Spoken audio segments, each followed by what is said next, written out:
Улстай цөмийн хог шарыг Монгол улсад булчлах тухай гэрээ байгуулан энэ тал дээр хамгийн идэвхтэй ажиллаж байгаа Эрдэс баялаг эрчим хүчний сайд Дашторжин зоригтын үсийг хусчээ. Нүүрсэж зөв орлож чадахгүй байгаль дэлхийгээ нүд халтран болгож байгаа манай улс сүүлийн жилүүдэд нийтээр эрчим хүчний хамгийн аюултай их үс өргөж татгалзаж байгаа цөмийн салбарт эрчимтэй орж байна. Тийм учраас Монгол улс олон улсад тэнэг удирдлагуудтай улс гэсэн нэр зүгээд байна. Учир нь нэг үе Монгол улсын төрөөс баримталж байгаа цөмийн салбар уран хаах албарлах тухай бодлого үнэндээ бүрхэг нууц байсан бол цөмийн энергийн газрын даасан энх бат олон байртай мэдээлэл дэлгэснээр за манай улсын нэр бүхий зарим улс төрчид Монгол улсад цөмийн хог шарыг хаях тухай гэрээ хэлцэл хийсэн нь тодорхой болсон юм а.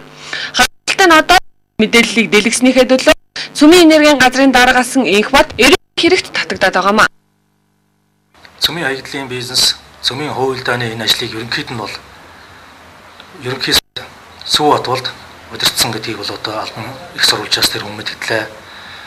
Мөн одоо туслан гүйцэтгэгч, холбон гүйцэтгэгчээр бол цөмийн туслахтай элч ундраа гэдэг хүн идэвхжүүлэн ажилласан. Энэ гурван хүн бол хамаг одоо гол үүрэг хамгийн тодорхой ажлуудыг хийсэн. Мөрийн хөтөлбөртөө 2012 он хүртэлх мөрийн хөтөлбөртөө уран судалгааг одоо хийн энэ үйл ажиллагаа бүр баяжуулах үйл ажиллагаа явуулна.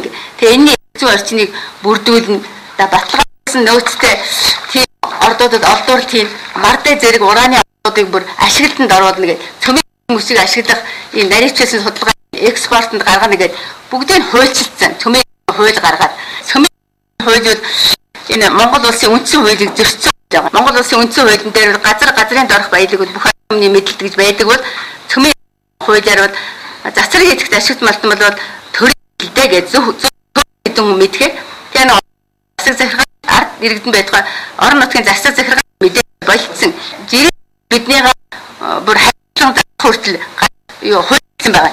За тэр ард түмний хамгийн анхаарч үзэх ёстой нэг зүйл бол өрсөлдөж байгаа боохон намуудын мөрийн хөтөлбөрт цөмийн эрчим хүч хөгжүүлэх уран олборлох тухай нэр томьёог тусахчихсан байгаа.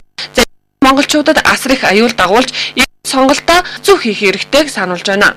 Ман намыг 2 оны сонгуулийн мөрийн хөтөлбөрт дорн нутгийн станцид өргөсгөл хийхийн зэрэгтэй шин их үүсвэр бий болгоно гэж байгаа.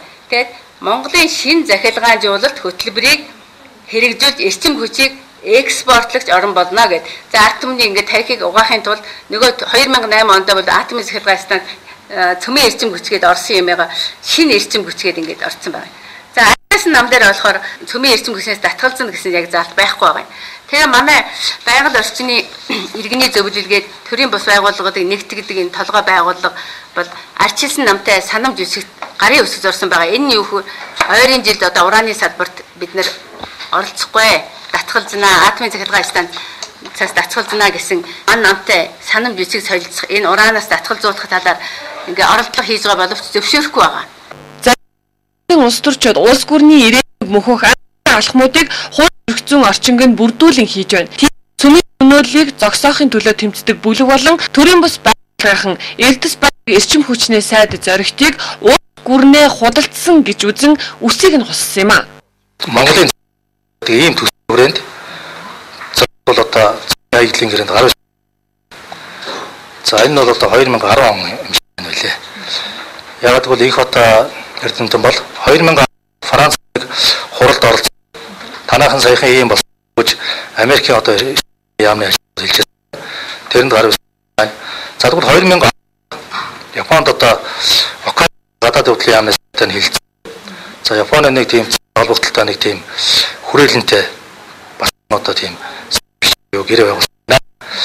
Тэгээд өөр бас хэлцүүд хийсэн гэдгийг бол хийгдэж байсан гэдгийг бол их хотдоор бас ийм. За үнэхээр ураны болоод цацраг гэдэгт ашигт малтбалыг олборлох, ашиглах явц нь улс гүрнийг мөхөх үхлийн аюул бас дагуулдаг учраас хэдхэн хоногийн дараа болох сонгуульд ард иргэд маш хариуцлагатай хандах хэрэгтэй байна. Бүжин лам цэрэнд улмнаар бэлтгэлээ.